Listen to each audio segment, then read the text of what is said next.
আসসালামু আলাইকুম ওয়া রাহমাতুল্লাহ। আজকে আমি বাঁধাকপির ভর্তা বানাবো। ভর্তার জন্য নিয়েছি একটা বাঁধাকপি 4 ভাগের 1 ভাগ কেটে ধুয়ে রেখেছিলাম, সেটা নিয়েছি। একটা প্যানের ভিতর দিয়ে লবণ দিয়ে সামান্য একটু পানি দিয়ে মিশিয়ে ঢাকা দিয়ে খানিকক্ষণ সিদ্ধ করে নিব। খানিকক্ষণ পরে দেখেন বাঁধাকপির কালারটা চেঞ্জ হয়ে গেছে। এবার একটা ব্লেন্ডারে এগুলো বেটে নেব।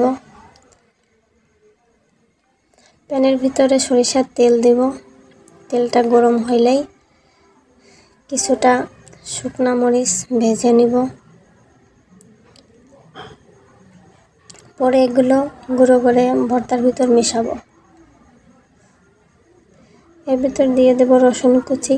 রসুন কুচিটা নাড়তে নাড়তে একটু হালকা লাল কালার আসলেই দিয়ে দেব পেঁয়াজ কুচি।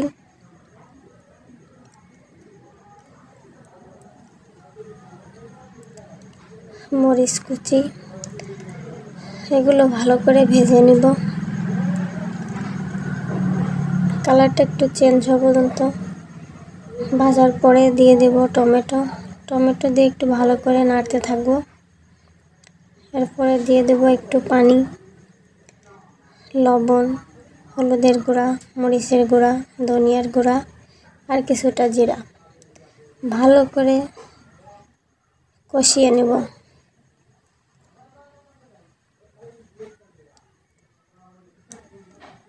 দেখেন একটু ঢাকা দিয়ে কষিয়ে নিব। এরপরে দিয়ে দেব বেটে রাখা বাঁধাকপি। ভালো করে এগুলো মিশাইতে থাকবো আর নাড়তে থাকবো যতক্ষণ পর্যন্ত পানি না শুকায়। দেখেন একদম পানি শুকায় এটা ঘন হয়ে আসছে। এরপরে দিয়ে দেব ধনিয়ার পাতা কুচি। এটা ভালো করে মিশাবো।